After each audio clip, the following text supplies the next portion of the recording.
Hey everyone, Andrew here. So, we just had Deadpool and Wolverine come out this summer, and it was a really fun, really interesting, creative film that I will talk more about as this goes on. But it is kind of the official, final tribute to the Fox-led superhero films, especially the Fox-led X-Men films. And with the Fox X-Men films, you get a really weird mixture of films, because you have some of the best comic book films ever made, and you also have some of the worst comic book films ever made. Some amazing casting ideas, and picked perfect actors, and then sometimes they made terrible decisions with characters, and sewed people's mouths shut who should not have been sewn shut. Through the highs and the lows, Fox's X-Men was its own unique, one-of-a-kind brand that changed the way we make superhero films forever. And I figured it was a good time to do a ranking of the X-Men franchise. So I'm going to go through all 15 entries. I'm including all of the Deadpool films as well as New Mutants, because this is a franchise that really, well, it wasn't the first superhero film. The original X-Men film pioneered a lot of what became the modern day superhero films, for better and for worse. So let's get into it. We'll be doing the X-Men films from worst to best. Number 15, X-Men Origins Wolverine. Now, I don't really need to explain why X-Men Origins Wolverine is the absolute worst X-Men film. It's one of the worst comic book films of all time. I can pretty much sum it up in 3 sentences. Everything they did with Deadpool, everything they did with Gambit, the completely CGI'd claws for Logan. In fact, it's a lot harder to find things to like about X-Men Origins Wolverine. Like, the one thing I think everyone can kind of agree on is that the one really great thing in the film is the opening sequence of Wolverine and Sabretooth fighting their way through the wars throughout history. And that is a really good 10-minute sequence, and then everything else in the film is just garbage. Hugh Jackman does a great performance as Wolverine, as he does in every single one of them. Liev Schreiber does a really good performance as Sabretooth. I don't know if he's really feels like Sabretooth from the comics, but he at least gives it a bit of a personality and a bit of energy that, you know, is lacking in the other versions of that character. But they made so many bad choices. Like, they screwed up the Blob, everything about Gambit they screwed up. Like, jeez Louise, they didn't even try to give him a Cajun accent. Like, shoving in Cyclops and young CGI Charles Xavier that looks awful back then and looks even worse now. And then there's the whole everything they did with Deadpool thing. Like, they cast the right person to play him, and then they took everything that made that character good out of him. I get what they were kind of trying to do. Like, the idea is, this is a military thing. This is a guy that runs the military. Deadpool's a great soldier, but he talks too much, so let's sew his mouth shut so he'll follow orders and not talk all the time. It's like, yes, but he's the merc with the mouth. The one thing we don't want from a merc with the mouth is to have him not speak for the film. And then giving him katanas in his arm and powers he's not supposed to have. It's just, oh, they butchered that character so bad that we are lucky we ever got another iteration of Deadpool ever, let alone another iteration with Ryan Reynolds. It was just dumb and terrible from start to finish.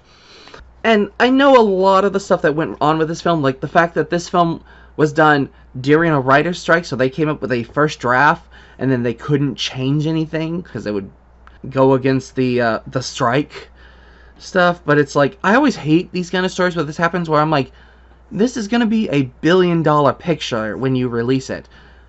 Why not just postpone it until after the strike is done? Like, you are guaranteed you will make back the money you have if you make a good film.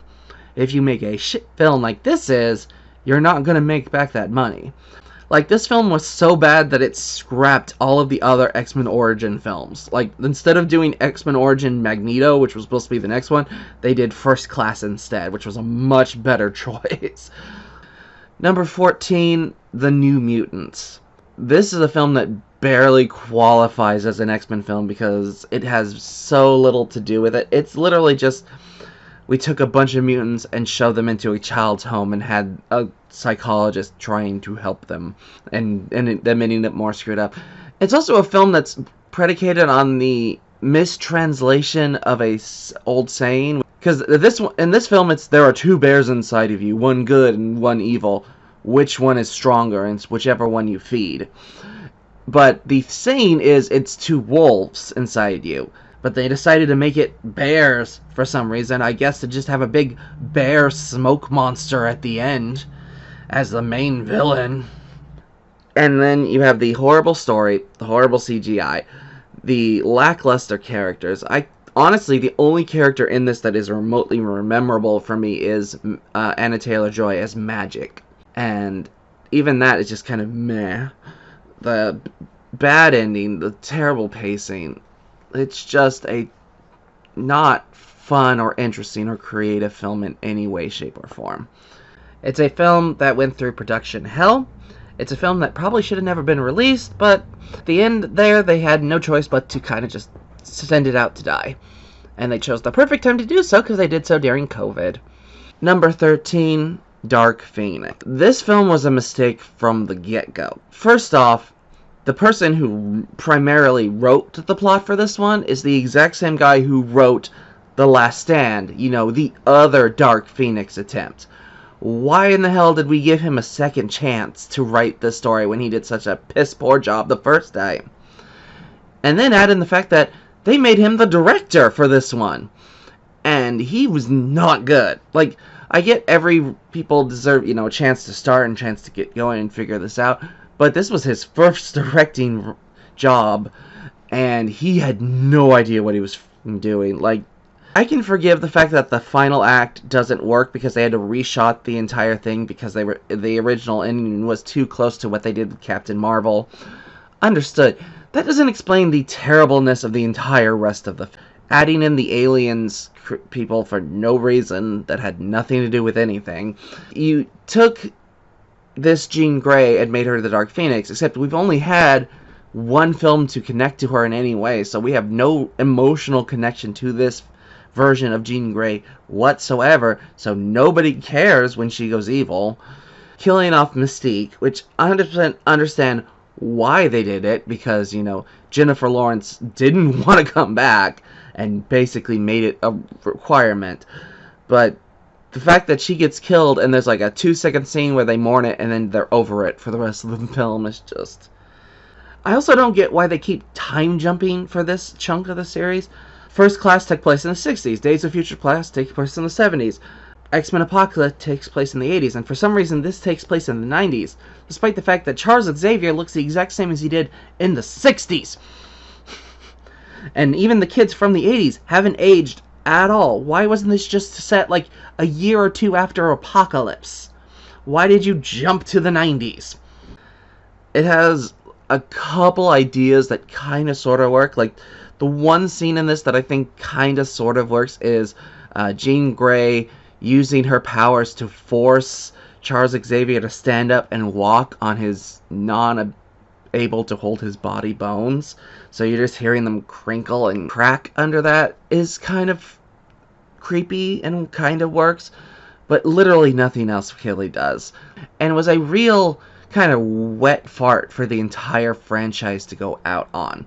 Granted, New Mutants and Deadpool and Wolverine came out after, but they aren't the official X-Men films. This is the official end of the X-Men films, and it is absolutely awful. Number 12, The Wolverine.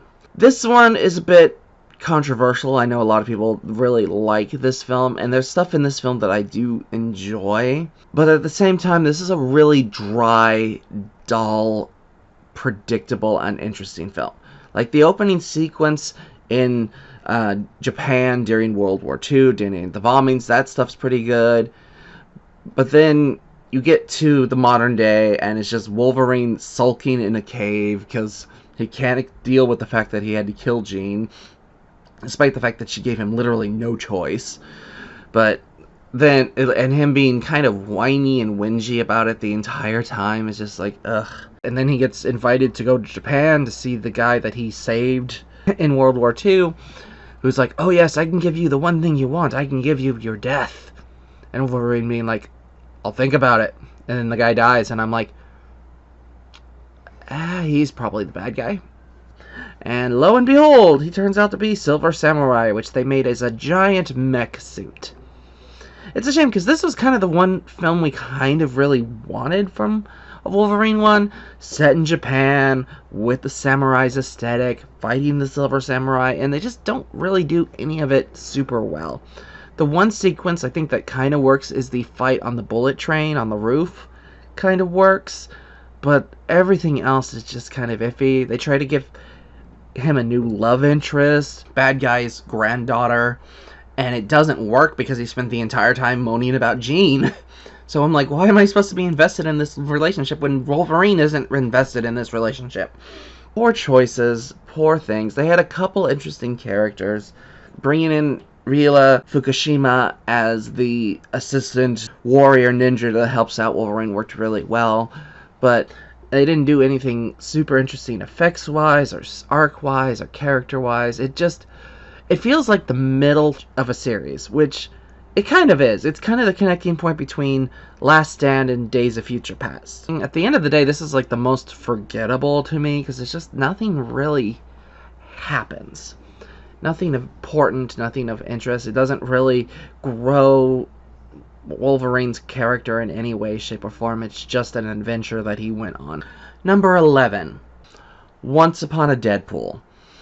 A film that arguably probably shouldn't exist and maybe doesn't even qualify, since technically it's just a re-release of a film that already exists but now done with a PG rating and was done mostly for charity.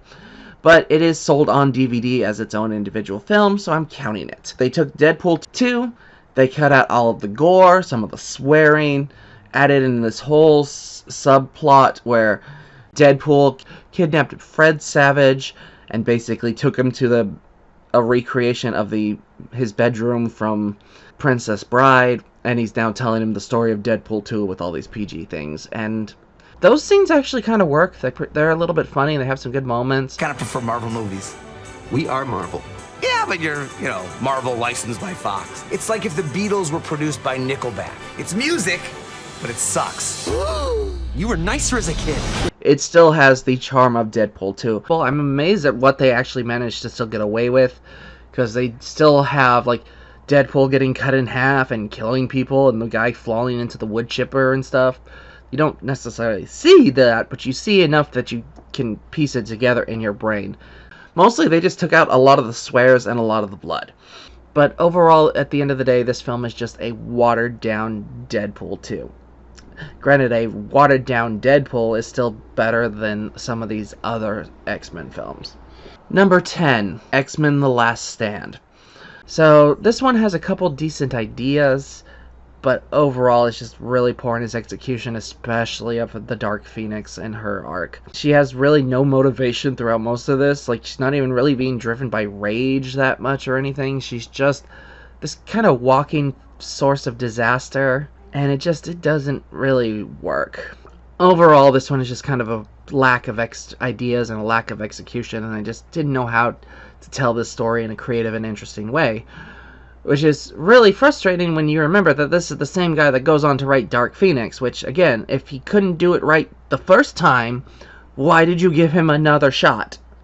The one real kind of standout performance in this is actually Kelsey Grammer as Beast. Like, that is spot-on perfect casting. Like, you cannot get better casting than that. It's just so great and so fun, and I'm so sad that we only got him for this one film. And a couple cutscenes in some other films. But he is just so perfect as this role.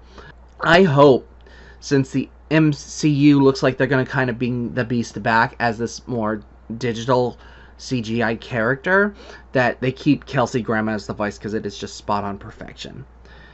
The other real standout of this is Magneto using the Golden Gate Bridge to transport his troops over to Alcatraz Island so they can get and destroy the cure. That's about the only scene that really stands out as being amazing, and then everything else is just like, ugh. And you have a couple fun ideas and fun characters, but the story is uninteresting, the plot is slow, the motivations are just kind of iffy, and everything involving Dark Phoenix just doesn't work. Number 9. X-Men Apocalypse. I had to rewatch this one right before I did this list because honestly I couldn't remember this one really well. I knew enough. I knew that Apocalypse didn't work in this film because he looks like Ivan Ooze from the Power Rangers. Honestly, I think one of the bigger factors in why he doesn't work, besides of his slow speech pattern, is his height. He is actually as tall as like Storm. So he's shorter than Magneto. So him being this big, imposing threat doesn't work at all. Whereas, like, if they'd made him more closer to what he was in the comic books, where he was like 7 feet tall and built like a brick house, that's intimidating. This guy in this weird makeup just doesn't work for that reason. He should still be imposing to some extent. His powers are a little terrifying, but he never comes off as that big of a threat. And that is the real letdown of this.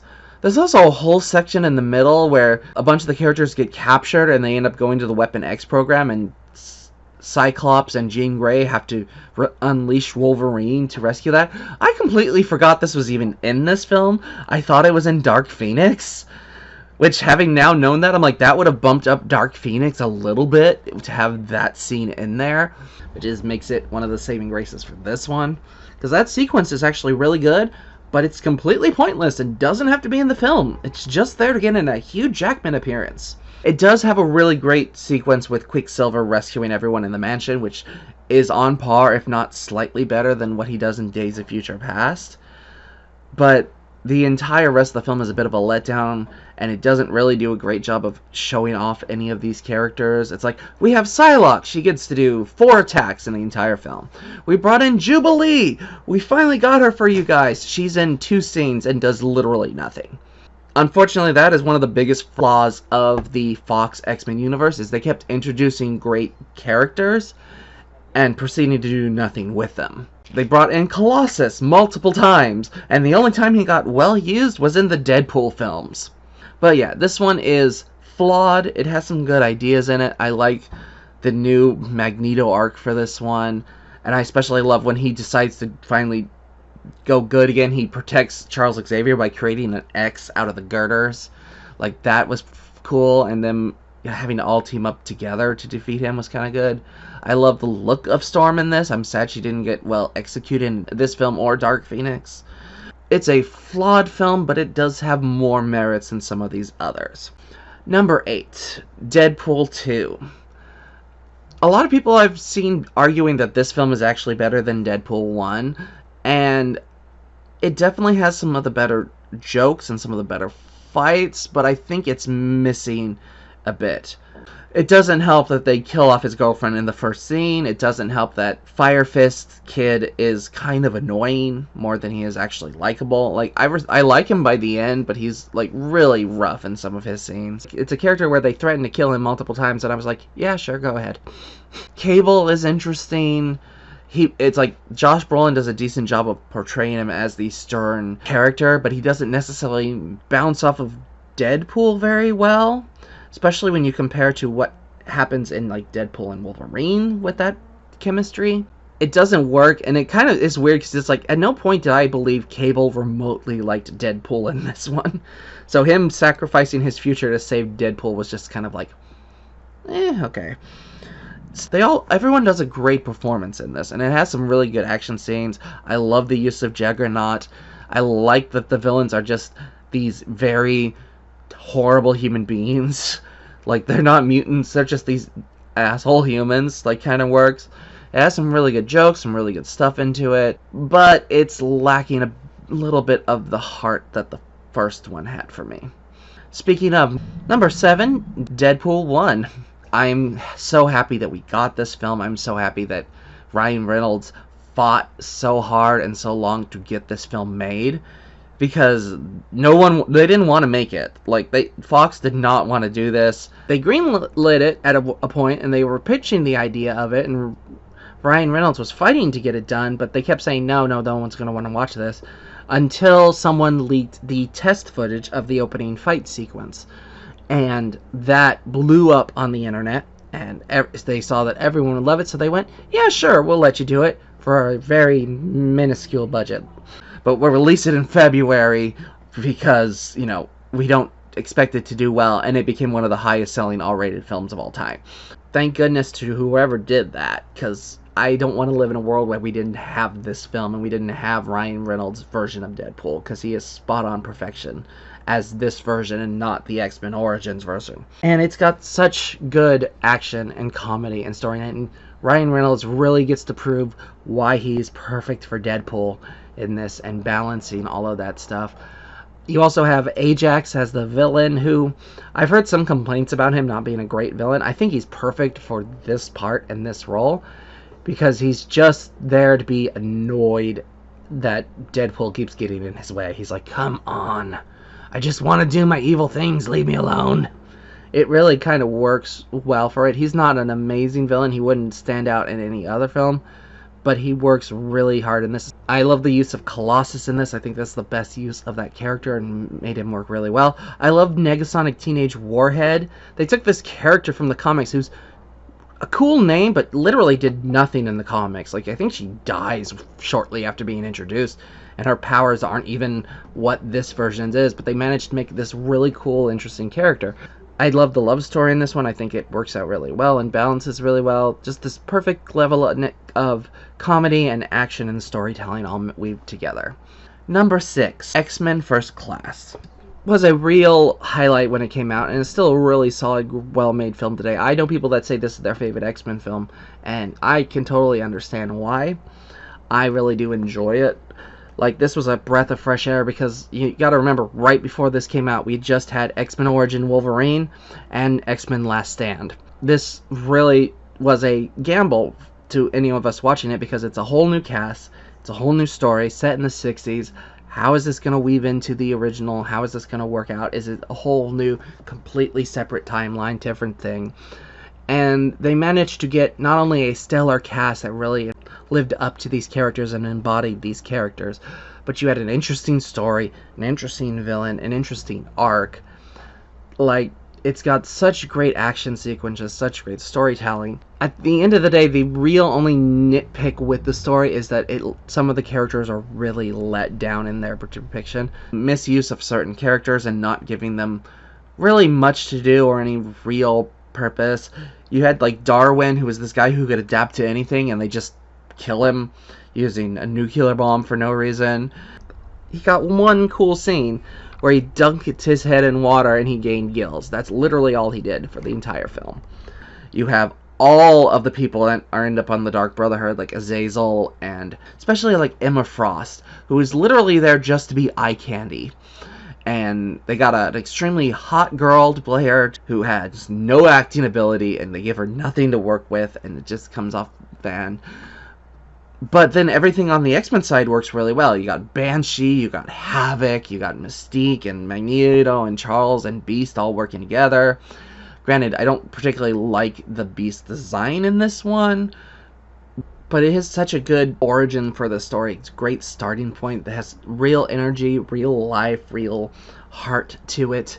It balances well. It was such a great launching point for this new take on the X-Men. Granted, that led to us getting that quartet that we got, ending in Dark Phoenix, but that's mistakes made for those films. This film is nearly perfection. Like, it has so many good things working for it. Number 5, X-Men 1.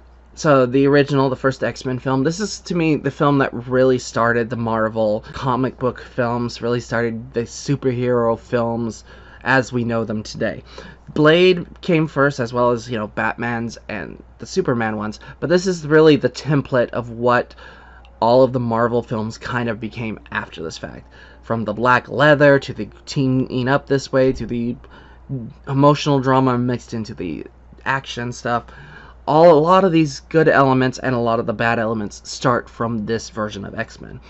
One of the things that I found interesting is you hear them talk about it, like, they were specifically flat out told to not reference anything from any of the comics. That's why Wolverine never says bub. That's why they're all in leather instead of their, normal brighter color outfits. They wanted to try to ground this in the real world as much as possible, which is weird when you look at the designs of like Toad and Sabretooth, where you're like, this is you grounding the film in reality? But this one I think has just a really great introduction to these characters, has really great storytelling. I like the idea of Magneto building this device to turn all of the humans into mutants, to make everyone equal, works out really well. I like the use of Rogue. I think this is the only film where Rogue is really well handled and well used. Honestly, like, perfect casting all the way around. You got Hugh Jackman as Wolverine, who was a late addition to this. It was supposed to be a completely different guy. It was supposed to be the bad guy from Mission Impossible 2, but he chose to go do that film instead. Which, I gotta wonder if he regrets that. Because Mission Impossible 2 is not good. Hugh Jackman, with the exception of the fact that he's a bit taller than Wolverine, everything else about him is perfect for the role. He has the right gravitas, the right cynicism, the right heart. You feel his emotions and his thoughts going on behind everything that he does. He's just perfection in this, and in pretty much every single film, he's the saving grace of every single one of these films. Patrick Stewart as a perfect Charles Xavier. Ian McKellen as a perfect Magneto. Literally the only really kind of bad casting in this was Halle Berry as Storm, and she got better as the films went on. Like, this first one is the rough one because they tried to give her that slight African accent, and they didn't really know what to do with her, and then they give you, those horrible lines of, like, what happens to a toad when it's hit by lightning? The same thing as everything else. Like, it had some bad choices, but it works overall very well. It's really good storytelling. It's not perfect, but it is a great starting point for this franchise. Number 4, X-Men Days of Future Past. So this is the perfect combination of the X-Men First Class and the original timeline X-Men films fusing together. You get the future post-apocalyptic world where the Sentinels have taken over and are hunting down all of the mutants into extinction, and then having to send Wolverine back to try to stop that. But you get the fusion of the two casts and getting to see all of these actors and all of these roles working together works so well. I love showing the young Charles Xavier and how he's like been taking meds to block out his powers because he just doesn't want to deal with it. I love the sequence of having to go and rescue Magneto, and they bring in Quicksilver, and his powers and his entire scene of running around and at that super speed is just movie perfection. It is a shame because they have to immediately get rid of him because they can't have that character, because otherwise all the problems would be solved too quickly because they made him too strong. But it works perfectly for that one scene. I also like this kind of being Mystique's story about her figuring out which side she really wants to be on. It's like not really being on the side of humans, but also knowing that she can't go full Magneto, that she can't be as bad as he is. The use of the Sentinels is really well done in this. I love all the future stuff. I wish they'd kept the Rogue cut as the actual cut, because I'm like, it does add an extra 20 to 30 minutes to the film, but I do think it enhances the film a bit, and it's nice to see what happened to that character and that stuff. Like, I own the Rogue cut. I didn't get the theatrical cut because I like the Rogue cut a little bit better. Far as like negatives go, the only real negative is kind of the misuse of characters from other things, like the fact that all of First Class cast is basically dead or not there. Like, they rescued Havoc, but he never comes back into the story until the next film. So I love the ending. I love Wolverine waking up in the future, and it's this perfect version where everyone's alive and they're just running to school and everyone's happy. To me, that's the canonical ending of the original trilogy's Wolverine. And that Logan is its own spin-off other universe. But overall, I think this one just had great acting, great effects, great storytelling, great action, and it had some real weight to it. And it was just nice to see these two generations of cast come together. Number 3, Deadpool and Wolverine. I'm not going to go too hard into spoilers in this one. There's a lot of spoilers to have in this one, but this had such a great story, such a great characters, and just the dynamic between Ryan Reynolds and Hugh Jackman is such perfection in this. Like, this is the combo that was missing in Deadpool 2 with him and Cable. Like, him and Wolverine is just spot on perfect of this straight man and goofy man bouncing off of each other. And it worked so well and is so interesting and well done. I knew the second that we saw one of the characters from the MCU show up, but he showed up as his Fox character. I knew this film was perfection to me. Like, that was the second I saw that, I went, this is a 5 out of 5. This is perfection. And I just loved every minute. And it doesn't hurt the ending of Logan. It doesn't dampen that drama and that heart of that film, which is amazing. And the fact that they got Logan in that costume we never were allowed to see him in before, the yellow and blue, and it not only looking perfect on him, but having a great explanation for why he's wearing it and what it means. Even him putting like the mask on just is, oh, it is such a great thing. Seeing them walk down together in that full costume together, which is just perfection. And then you had one of the other actors who plays a character that he's never gotten to play before, but he had been desperately wanting to play for decades. And he's perfect in the role. The accent's a little heavy, but I think that was intentional for the jokes. I think if he ever got his own spin-off film, MCU, come on, we need a spin-off film of this character, he will tone down that accent a little bit and make it more understandable for everybody. But it is really great action, great villain, great storytelling. It pays respect to the MCU, it pays respect to X-Men, it pays respect to Fox. It shows all of the good and the negative of what Fox did. And it's just this perfect love letter to 20th Century Fox's X-Men. And it's the way I'm going to choose to remember this franchise. Number 2, X2, X-Men United. This film is the perfect representation of how to take a sequel. You take the original concept, you take the stuff that was good in the first one, and you just build upon it to perfection. Great storytelling, great characters, getting to know more about Wolverine and his story, getting to see the Weapon X program, getting to have him fight against someone who's of his equal in Lady Deathstrike with her adamantium nails. Amazing action. Every character in this has a purpose, has a point, has an arc, and something they're doing in the journey to continue it forward.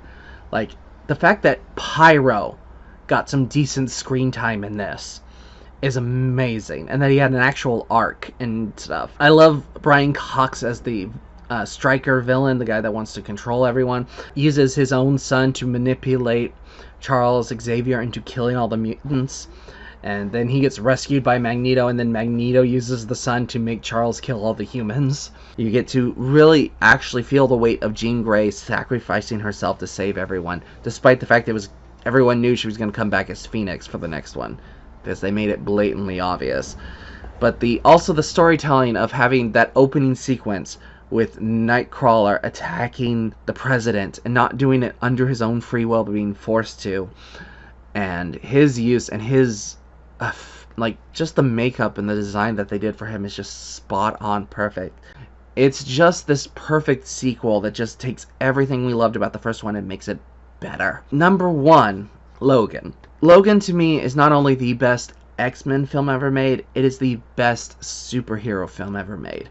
And that is impressive considering it's barely a superhero film. It's really more of a Western drama about, the old gunslinger warrior character that just wants to ride off into the sunset and end his life and let it be over, but then is tasked with taking care of this youngin' that he doesn't really like or want to take care of, but grows a connection to and ends up dying to protect them. Like, it's this perfect combination of, like, Shane and The Last of Us and a bunch of other stories mixed together.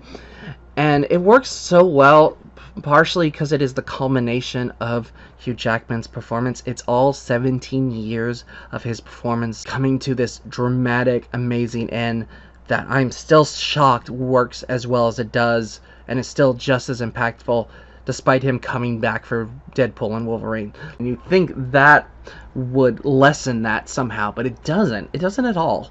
And I'm really happy about that. Adding in that he's getting adamantium poison, that he is on the verge of dying, and that he's taking care of a sick Charles Xavier who's going through seizures that cause everything in the world to shake and break around him, and that led to the death of the X-Men. It just has all this gravitas and this feeling to it. And then you bring in X-23 and this girl who's kind of feral and kind of mean but works so well against Wolverine, and they balance each other well. And then you get to that ending and him sacrificing everything to save these new mutants and give them a chance and give them some hope. Like, that is how Wolverine should always go out, fighting to protect the people and the things that he cares about. Like, it is just perfection from start to finish. There is not a single... Like, I heard someone saying, like, the villains are kind of lackluster in this. I'm like, no, the villains are exactly what they need to be for this. They are just people that are in power, that think they have the right to do whatever they want. And it works so well from start to finish. It is, to me, easily the best comic book film of all time. And that is my ranking for the X-Men films. What did you all think? Did you agree with some of these? Did you disagree with some of these? Did I put the Wolverine way too low? Let me know your thoughts in the comments below.